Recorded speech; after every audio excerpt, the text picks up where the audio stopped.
In the headlines, Department of State Security Services put Nigeria Customs Service on red alert over planned attack on borders. Plateau community signed Peace Pact agreement. Niger communities threatens legal action against federal government over unpaid compensation of Zamfara Dam. And on the foreign scene, United Kingdom and Germany confirmed their first 2 cases of Omicron strain of COVID-19. Hello and welcome to TrustTV News Updates. I am Mardia Umar.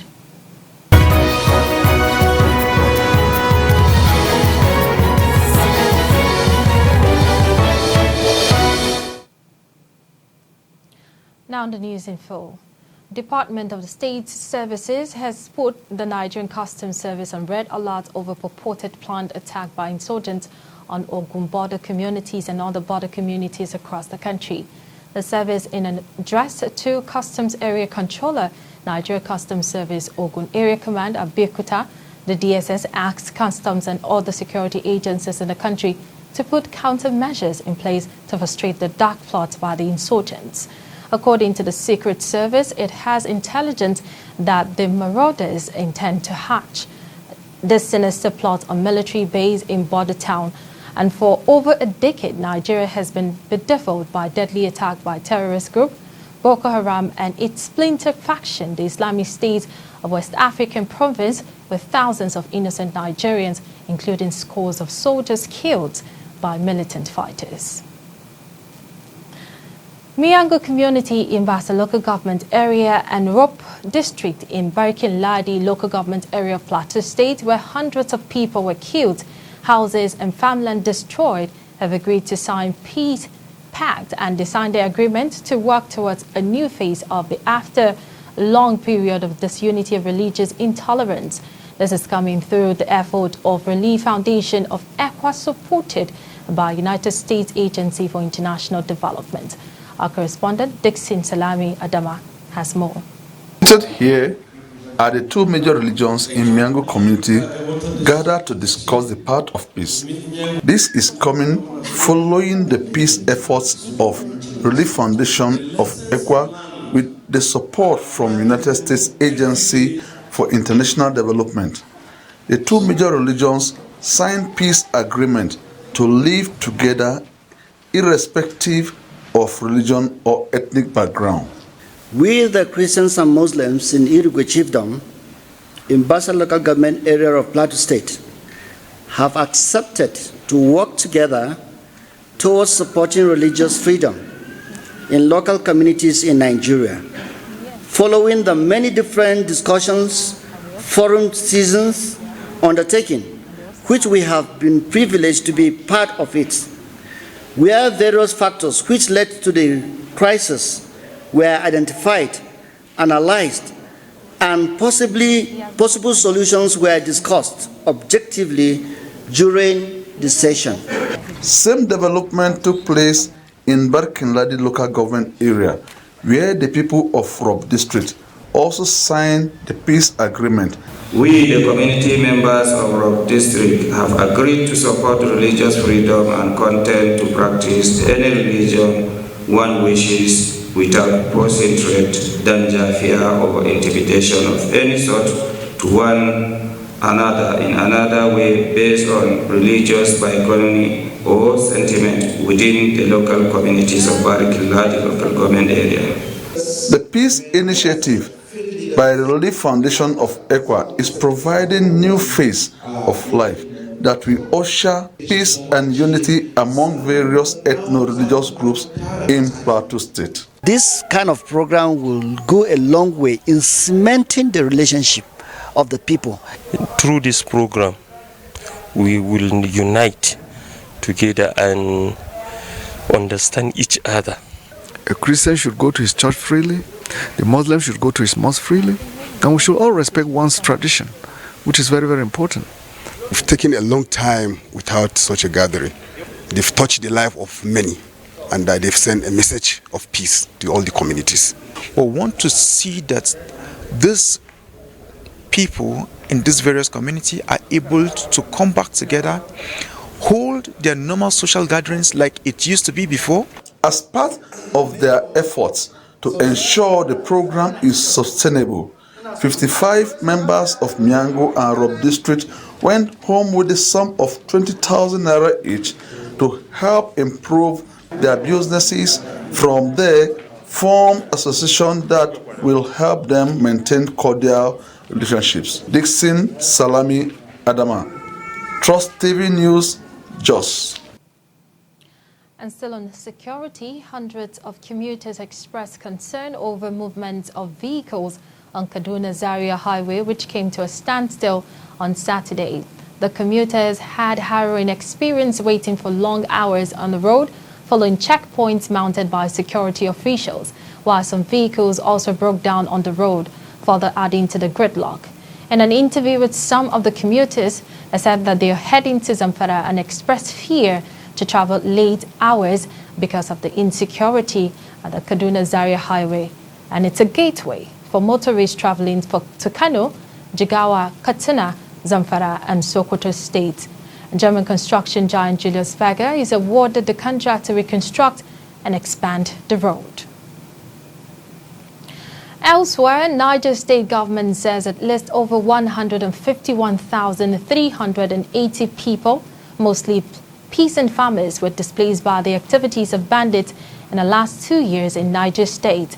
The secretary to the state government, Ahmed Matani, said this while addressing a press conference in Minna. He said the state's emergency agency compiled the figure it could be higher, as many displaced persons who took refuge with their relatives could not be captured in the displaced persons register. He said although the state has 2 official permanent internally displaced persons camps, most of those registered were temporary camps opened following incident of attack, adding that the state has spent over 300 million naira on the displaced persons within the period, while individual donors and the Federal Ministry of Humanitarian Affairs also expended millions of naira in support. The governor of Zamfara State, Bello Matawali, says telecommunication service will be restored to 14 local governments and other communities in the state next week, Tuesday. The governor announced this while speaking at the election of the Executive Council members of the ruling All Progressives Congress at the State Party Congress. The governor said telecommunication services will be restored and the ban on weekly market activities will also be lifted. Telecommunication services were disrupted in the state on September 4 as part of the stringent measures to contain the raging armed banditry and wave kidnappings plaguing the state. However, the services were restored to Gusau, the state's capital, a month later.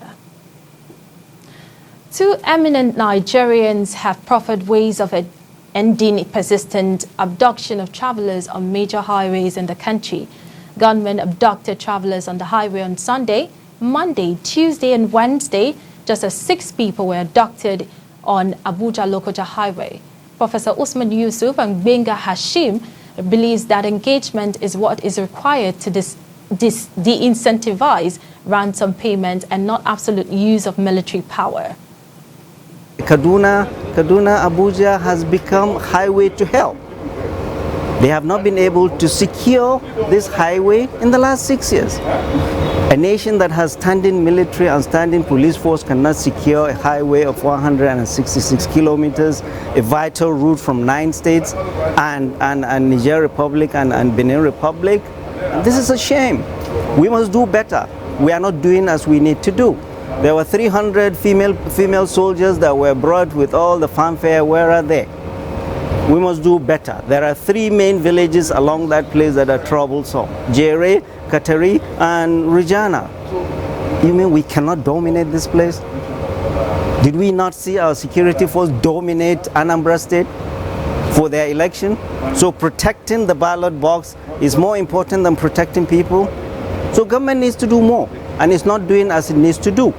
Banditry is a social problem. There is a role for the military. There is no military solution to this. We should have developed the capacity of our special forces to be able to rescue people that are adopted at minimum casualty, apprehend the perpetrators. So this is to complement these bombardments that you are seeing and all that. Those are kinetic action, but you also need some police actions where people who do these kind of things can be identified, in communities and punished adequately. Once kidnappers see that when they kidnap, you don't have to pay ransom before people get released, there will be no incentive for further kidnapping. This will reduce, progressively. So it's very important for us to have our special forces trained, and this is something that I believe should be, on the front burner for government. And on the news tonight, we're being joined by the Deputy General Editor of Daily Trust, and we're going to talk more about insecurity in different parts of the country. Thank you so much for joining. Thank you. So the insecurity we're battling, it didn't just start today. It's something we've been battling for the past 10 years. In each region of the country, there are security problems that needs to be tackled. But from the fight against insurgents, and then we have other splinter group springing up in the past 2 years, how would you rate the level of the fight on insecurity in the country? So this is actually like a big elephant in the room, and it depends on where you touch. I would say that it is a very difficult question to answer, in the sense that judging a yes or no, or perhaps rating, would be problematic, because I was recently going through some chronology of Boko Haram activities from 2012 to date, and what I saw around 2012, 13, 14 are frightening. So, abductions in schools, attacks on markets, on places of worships and all that. But then, in as much as we've seen drop in some of those things, especially in the Northeast, then the opening up of a new frontier in the Northwest especially, and parts of North Central, has really rolled back the achievements recorded in tackling insecurity in the northeastern part of the country. Because before now, anybody can travel without any fear. For example, from Abuja to Kaduna, people were leaving at 9 p.m., at 10 o'clock without fear. But now, almost at no time is that road comfortable for commuters. So that is a very serious problem. Then, of course, and that is not to talk of the so many villages ransacked, many communities that have been displaced because of activities of terrorist groups in the Northwest and North Central.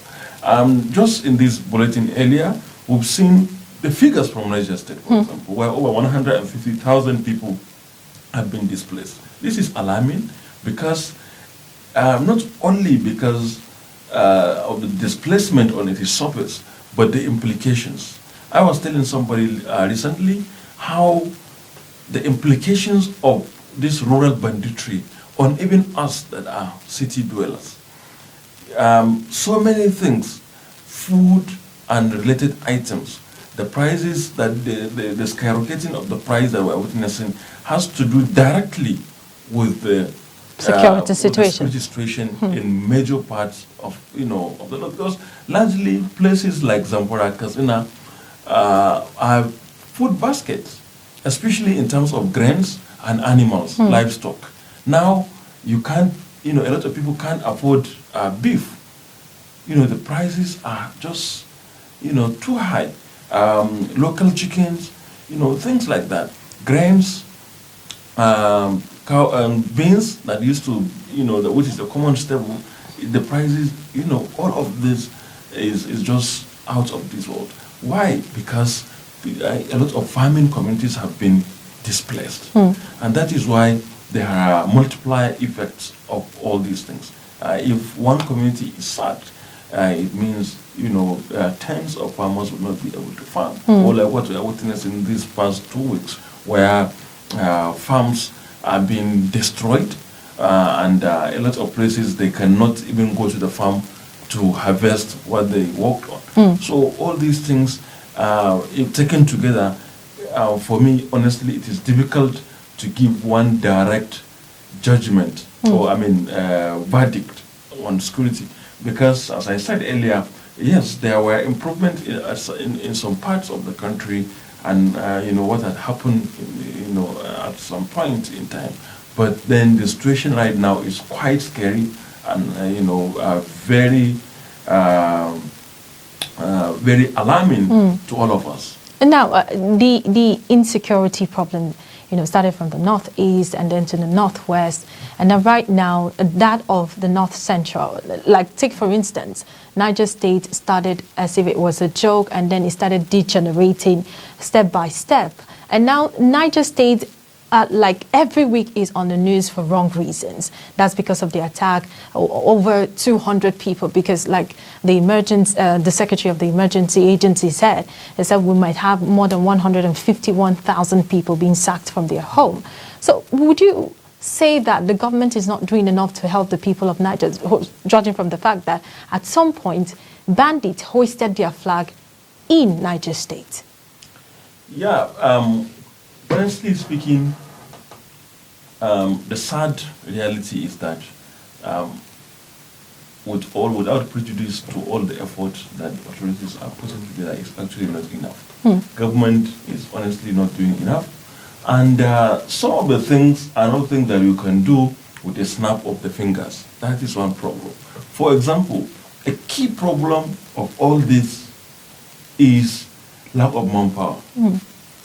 Because I keep telling people that we are very much short of manpower.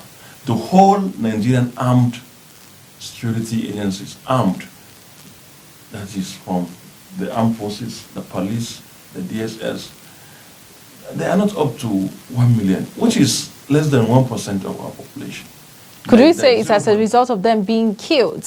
That's why we're having this. Even because of the figures were not there. Even, of course, a number of them have been killed, and of course they are recruiting, though not in the recruitment is not commensurate with the requirement on ground.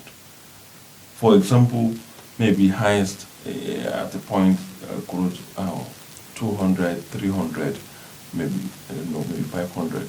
But you can't have a country and have, especially with the level of security challenges we have, and you have security agencies that are not up to 1%. That is, we have around, just maybe around 0.6% of our population. But I'm not sure if they have passed 1 million.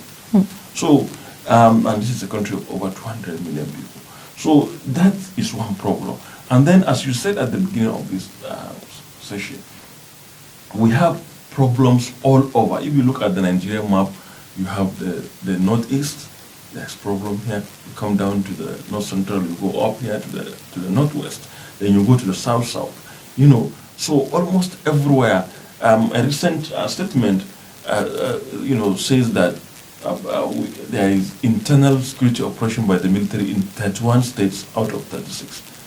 That is to say that military are deployed to 35 states. And mind you, the whole Nigerian military perhaps is not up to 500,000. So if you have 350,000 soldiers and divide them by this number, how many will what is the pro rata? And then, and therefore, and then these criminals they have the numbers, whether it is in the northeast or in the northwest, and therefore we are unable, unfortunately, to match them number, by number. Now, let's chew into what's happening in Zamfara. On September 4, there was total shutdown of telecommunication in Zamfara State. And then Governor Matawali just announced that there will be, gradual lifting of this ban. Would you say that from September to now we're in November, have you yielded any positive result as relates to curbing banditry and other criminal offenses or activities in that region? So the network shutdown is a double-edged sword. It has recorded some successes, but I think personally, I believe that the negative side far outweigh the positive.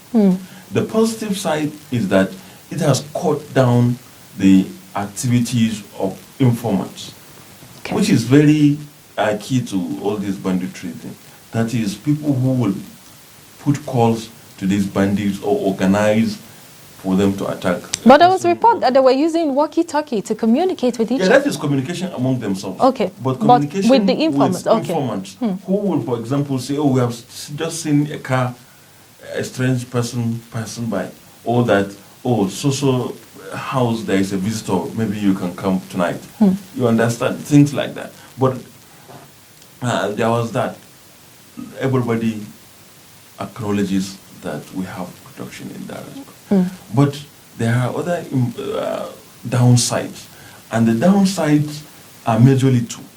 One is that, just like what we saw on Kaduna Abuja Road on Sunday, where because the bandits knew that nobody was going to immediately communicate and get a response, they operated unhindered for a long time, unusually long. And that was why they were able to attack so many vehicles.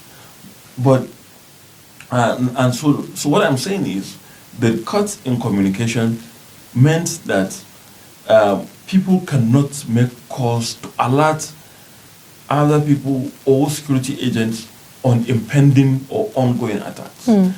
Usually what these villages do, because these people have their routes, of course, they pass along villages before they reach their destination. So as they are moving, usually there are people, good Samaritans, in some of these communities who will alert the next community, or who will call higher authorities or security agents to say, oh, we have seen these people passing.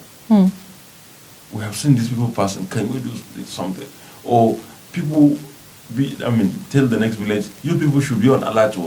These people are just heading towards your area. So people could be on alert either to run or to try and maybe put a defense or to call security agents. But with cut in communication, that is impossible. I just got back from Katsina, for example. I spoke to locals. They say, yes, this is just like what I told you. That yes, there is that, but it is unfortunate that these people can move freely. And so one bandit actually told me that they are happy that the network is cut down, because it would mean that they can move to where they couldn't in the past without people alerting security agencies. And then, of course, as you said, that people would not. Their own people, their own members would not be wooed to come out and repent or something like that. That's actually coming from someone who has interfaced with the bandits. But one final question I want to ask you about the bandits is recently Federal High Court labeled them as terrorists, which is something a lot of people have urged the government to do a long time ago. What's your take on that? Well, that is for me personally, and also from for readers who have read the Daily Trust story of today, which we worked on last night. It actually sadly means little, not contrary to the hype about it. It was more of hype than reality, because as some experts that I spoke to said, there is almost nothing that was not ongoing even before this declaration. Their locations have been bombed, they have been attacked, and all that. So it is not really it may not really change much. And it is unfortunate, as I said, that sometimes because of emotions we mix up things, and sometimes we have problems. Because if you make it seem like this declaration of bandits as terrorists is like the change, the game changer, it is going to be a turning point, and then nothing happens. They destroy these people. So that is why it's not always good to politicize or to overhype things, because perhaps it has some little implications in terms of, as some people claim, that I'm not sure of that maybe the U.S. was selling to support Tucanos to Nigeria insisted that it only be used on terrorists. So if that is true, fine, but even the super Tucanos, I don't think they are doing anything super that we are not witnessing before they come. All right, thank you so much, Malam Abdulaziz. Thank you so much for being a guest on our news this evening and shedding more light on some of the security situations in the country. Thank you for having me. All right, that was the Deputy General Editor of Daily Trust, shedding more light on security situation in the country, and his name is Malam Abdulaziz.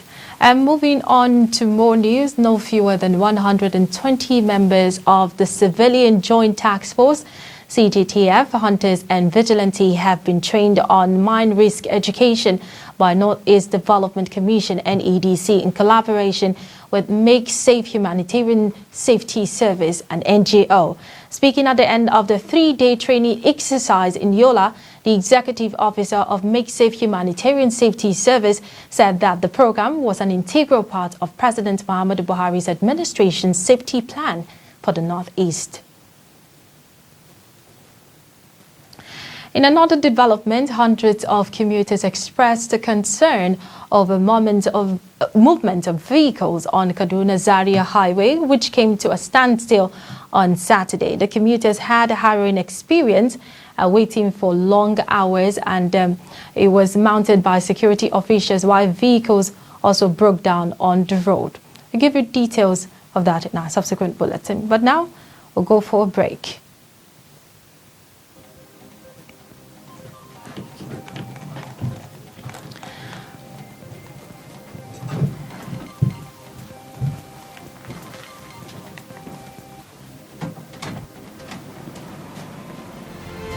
Get latest updates on current topical issues and breaking news by downloading the TrustTV mobile app on your Android devices. Go online, click Google Play Store, search TrustTV, install the app, and get doses of unfiltered information on happenings all over the world in your pocket. TrustTV, documenting the Nigerian story.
Welcome back. You're still watching Trust TV News Update. Let's take a look at our top stories again. We told you that Department of State Services, DSS, puts the Nigerian Customs Service on red alert over purported planned attacks by insurgents. And Miango community in Basa local government area and Rope district in Barkin-Ladi local government area of Plateau State, where hundreds of people were killed, houses and farmland destroyed, have agreed to embrace peace. And still in the news, Communities numbering over 40 in Shiroro local government area of Niger State have threatened legal action to obtain court order to restrain the federal government from commissioning the Zungeru Dam. The communities under the umbrella of Coalition of Shiroro Association through its spokesperson, Salisu Sabo, stated this while addressing journalists in Kuta, the headquarters of Shiroro local government area. And they alleged that the federal government has not lived up to its promise of compensating the communities around the dam, nor any resettlement plan. The communities also called for renaming of the dam from Zungeru Dam to Shiroro Dam or Manta Dam, alleging that the Zungeru is not the real host community of the project, while all pending compensations be paid before the commissioning. Sabo said 8 lives, especially children, have been lost in the affected communities due to unexpected water backwash that led to submerged of houses and loss of farm produce. Elder statesman Ibrahim Haruna, popularly known as Ibrahim Haruna, has advised President Muhammadu Buhari against pardoning the detained leader of the proscribed indigenous people of Biafra, IPOB, Nnamdi Kanu. The elder statesman stated this in an interview with TrustTV, reacting to statement credited to President Muhammadu Buhari, where he recently said he would consider the demand of Igbo leaders for Kanu's release. Ibrahim Haruna said releasing Kanu without trial is akin to subverting the constitutional provision of the role of the judiciary and described the argument that pardoning Kanu and all the secessionists as a way of reuniting the nation and addressing the alleged Igbo marginalization as a wrong perception. Since this strategy started with the Niger Delta and so on, I mean, it's a wrong prescription. We cannot continue with the wrong prescription. All right? What people will want is to ask more and more. Whereas if we stood strictly by the law, strictly by the interest, fundamental interest, and track for developing the country, it will not arise. It will not arise. These things continue to arise because government lacks either the authority or the proper use of the big stick of the law and to rally people around the essentials of growing and developing, a nation state. So the reason why the wrong prescriptions are made is because the leadership has been blamed. Firstly, they probably are short-sighted in order to fortify their position, which they believe they perhaps did not merit. And they give up to anybody.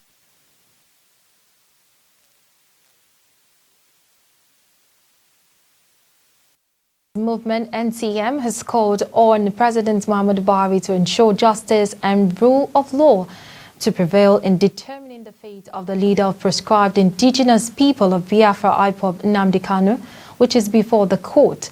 The president of the group, Awal Aliyu, made the call during a press briefing in Abuja while reacting to recent visit by some prominent Southeast leaders who requested the release of Kanu. He said the president's intervention will encourage ethnicity and further fuel ethnic crisis. That so many lives were lost, properties destroyed, more than almost 200 security personnel were killed, government properties destroyed, individual properties destroyed. Yet, Igbo leaders didn't consider to go to visit the president in an issue that will bring Nigeria together to discuss Nigeria, to discuss the future of Nigeria, to discuss the development of Nigeria. Instead, they are going to request for president to release someone who has committed treasonable felony against the Nigerian state, who has been the cause of loss of lives and property of innocent security personnel that are doing lawful duty for the protections of lives and property of the Federal Republic of Nigeria, the killings of innocent Nigerians, most especially Nigerians from the northern part of Nigeria, who were in the southern part in the name of lawful business. Nnamdi Kanu instigated the killings and destructions of lives and property. Every Nigerian is aware of the Biafra radio. Every Nigerian is aware of the kind of broadcast Nnamdi Kanu have been having and the instigative statement. He has called for war. He has instructed for killings. He has done that with impunity. He has done that without respect. He has called Nigeria and Nigerians zoo. He called us monkeys. Yet, these Igbo leaders didn't see that as a fault.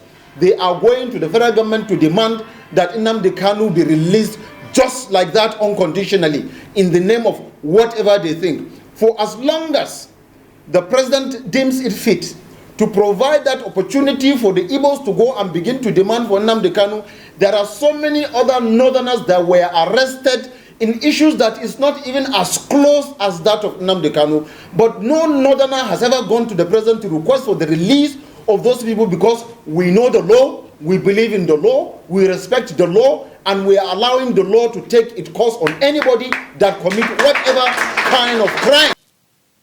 And now to agricultural matters. Harvesting farm produce is one of the challenging tasks in Nigeria. Farmers struggle to harvest their produce amidst fears of invasion by cattle. But farmers in Gombe are now compelled to sleep in their farms to guard against thieves who are reportedly snatching the farmers' success this harvest season. TrustTV's Ibrahim Ismail meets some farmers who lost their produce to thieves in Gombe. The report.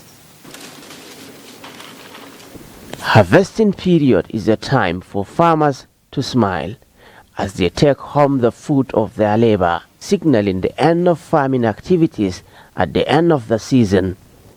These Gombe-based farmers are speeding activities to harvest what they produce within the 2021 rainy season. However, some among them have lost a portion of the produce to invaders. So overnight or early in the morning or late evening, they will come in your absence and harvest your own produce. So we are faced with the problem of us stealing. In fact, I was even faced with such a problem because my cowpea have started fruiting. So the one that have dried, so I don't know, overnight or sometimes back, some people have just come and harvested my cowpea.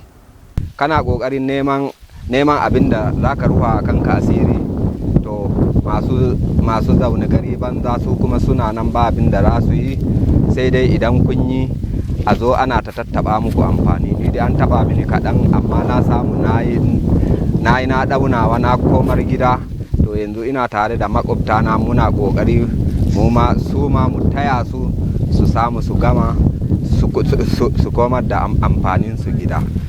Because of the reported theft of farm produce, some farmers have swung into action to safeguard their produce. Abun da yake faruwa dai muna samun labari a makwabtanmu ana musu barna, shi yasa muke kwana a gona saboda rigakafi. Sabili da yasa ake kwana a gona ana satan amfani ne. Haka wannan din yafen da mu ma kwanan nan yaro da wakensa a asibiti yana can yana jiran yaron shi ba lafiya ya zai samu an kwashe waken. Shi yasa ake kwana ake jira. Many have condemned the activities of the unknown thieves who used to whisk away farm produce, the results of a hard-earned struggle by Gombe farmers. Although these young Nigerian farmers have not complained of any invasion of their farmland by herdsmen, they said their fear is about some people who used to come and theft people's property on the farm. They said they decided now to be spending their nights here for a couple of days to ensure that their farm produce are safe. From Gombe, Ibrahim Ismail for TrustTV. Incidences of violence against women and girls continue to be pressing human rights issue in the world today. In Niger, violence against women, though a crime and a public health emergency, go without punitive measures. In commemoration of the 2021 International Day for the Elimination of Violence, which began on the 25th of November 2020 to the 10th of December, 16 days of activism, Members of civil society organizations urge women to speak out more against abuses and violation. It signifies the elimination of violence against women all over around the world. It's a period where I believe that campaigns should be intensified. It's very symbolic. A lot of women have been abused in one way or the other all over the world. So this 16 days is actually very significant to remind the world, people in the world, about the need for a violence-free society. So it's more like a human rights day. We try to promote a survival-centered approach towards gender-based violence. Survival-centered approach meaning that when someone is violated, we first of all try to provide first aid. Could be either psychological first aid or the physical first aid that is needed to the person. And then we can move on to reporting these issues. There are so many sexual assault referral centers across the country where people can report these acts of violence. And then when you proceed to the reporting as well, you can also report to the police. For states where there are no SACs, the police is the #1 agency. In Ogun State, a 78-year-old man, Moshood Habibo, has been arrested and investigated by operatives of the Ogun State Police Command for hacking his 94-year-old brother to death over land matters. The police arrested Habibo following a report lodged at Moe Divisional Headquarters by victim's son, Aminu Tajuddin, who alleged that the suspect came to his father's house at Moe, where he macheted his brother to death over a disagreement on a land matter. Confirming the incident, the police spokesperson DSP Abimbola Oyemi said preliminary investigation revealed that the suspect went to the deceased house armed with a cutlass and descended heavily on him and macheted him to death. Meanwhile, the Commissioner of Police, CP Larry Bankole, has ordered the immediate transfer of the suspect to the Homicide Section of the State Criminal Investigation and Intelligence Department for further investigation and diligent prosecution. The federal government has called for private sector strong partnership to drive the success of Nigeria's new National Development Plan. Vice President Yemi Osibajo stated this on Friday at the 2021 Presidential Policy Dialogue of the Lagos Chamber of Commerce and Industry, LCCI, while highlighting the importance of the private sector in driving Nigeria's economy on the path of sustainable growth and job creation. Osibajo noted that the private sector, on which so much depends on, should rise to help Nigeria achieve economic growth and development objectives while working closely with government. He explained that though the new National Development Plan, the federal government is placing particular focus on job creation, value addition, and promoting business-friendly environment. And now we are back on the break, but we'll be back in a bit. Stay with us.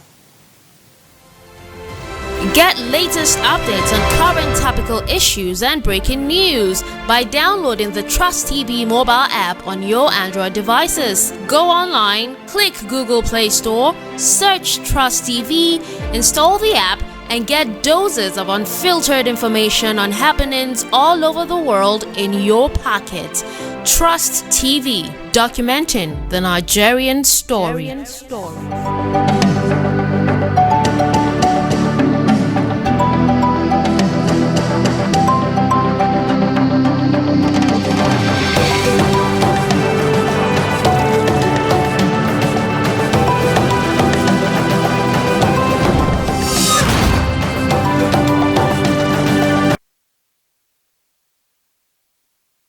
Circulation in the country rose by 129 billion naira to 2.97 trillion naira in October from 2.84 trillion naira in September. According to the figures from the Central Bank of Nigeria, the currency in circulation had fallen to 2.78 trillion naira in August from 2.81 trillion naira in July. It stood at 2.74 2.4 trillion naira in June, 2.79 trillion naira in May, 2.79 trillion naira in April, 2.8 trillion naira in March, 2.78 trillion naira in February, and 2.83 trillion naira in January. The CBN said the currency in circulation increased by 465.47 billion naira, or 19% to 2.91 trillion naira in 2020, compared with 2.44 trillion naira in 2019. And the remains of slain soldiers recently killed by insurgents were later Mother Earth on Friday at the graveyard for fallen war heroes at 23rd Armored Brigade, Gibson Jallo Cantonment in Yola, Adamawa State. The report. Final respect for these fallen heroes. For families of those affected, grief flowed on this day. At this church service, the church auditorium is filled with sympathizers who have come from far and near to pay their last respect to these fallen heroes. Similarly, at the mosques nearby, where Muslim prayers was observed for the departed soldiers, the expressions on the faces of many says it all. The Nigerian state is acknowledging the supreme sacrifices made by these soldiers to keep us all safe. The SGF, Boss Mustafa, delivered the president's message. The president expressed his sadness, called on the Nigerian state to immortalize the late Brigadier General Zarma Zekushu as a mark of honor for his services as a gallant war hero who fought from the battlefront. The Nigerian state needs to feel appreciated as relatives of the late general and boost the morale of officers and men who are on the. And moving on to the foreign scene, United Kingdom and Germany have confirmed their first 2 cases of the new Omicron strain of coronavirus linked to travel from Southern Africa. The variant has prompted several countries to impose restrictions, such as travel bans on several Southern African countries against the advice of the World Health Organization, while others have imposed fresh lockdowns to contain the spread of the new variant. The Omicron variant, which scientists say has a high number of mutations, is first detected in South Africa last week. In addition to the UK, cases have been reported in travelers in Belgium, Israel, and Hong Kong. According to scientists, the mutation in Omicron, also known as B11529, could help the virus evade the body's immune response and make it more transmittable. It could take weeks to know if current vaccines are less effective against it, according to scientists. And still on the foreign scene, hundreds of people gathered in Jordanian capital to protest a water for energy agreement between Jordan and Israel. The agreement, if implemented, will be one of the largest cooperation projects since the country signed a peace deal 27 years ago. Under the deal, Jordan would receive 200 million cubic meters of desalinated water from Israel in return for 600 megawatts of electricity generated from a United Arab Emirates-funded solar energy plant in Jordan. Jordanians at the protest rejected the agreement, saying it moved towards normalizing ties with Israel while it continues to occupy the Palestinian territories. Opponents also warned that the deal would force Jordan to be dependent on its neighbor. The project's declaration of intent is signed on Monday in Dubai by Jordan's water minister, Israel's energy minister as well, and the United Arab Emirates climate change minister, in the presence of U.S. climate envoy John Kerry. And now, sport news. Welcome to the world of sports. And we'll start with the Premier League matches for today, where Liverpool thrashed Southampton 4-0 to move up to second in the Premier League, 1 point behind leaders Chelsea. A brace from Diogo Jota and a goal each from Thiago Alcantara and Van Dijk secured a comfortable win for Liverpool. The Reds are now on 28 points, while Chelsea are on 29 points and will hope to extend their lead with a win against Manchester United on Sunday. And Arsenal were in action today. They returned to winning ways following a comfortable 2-0 victory against Newcastle United at the Emirates Stadium on Saturday afternoon. The visitors remained winless in the Premier League this season, following the defeat. And Arsenal have now won 18 of their last 19 meetings in all competitions with Newcastle. Bukayo Saka opened scoring for the Gunners 4 minutes before the hallmark trailing home after he was set up by Nuno Tavares. Mikel Arteta's side travelled to Manchester United for their next league game on Thursday, while Newcastle United host Norwich City the same day. And other matches played today in the Premier League are Crystal Palace and Aston Villa, which ended in favour of Aston Villa 2-1, and Norwich City were in action with Wolverhampton Wanderers, and the match ended goalless. Let's move on to the world of tennis.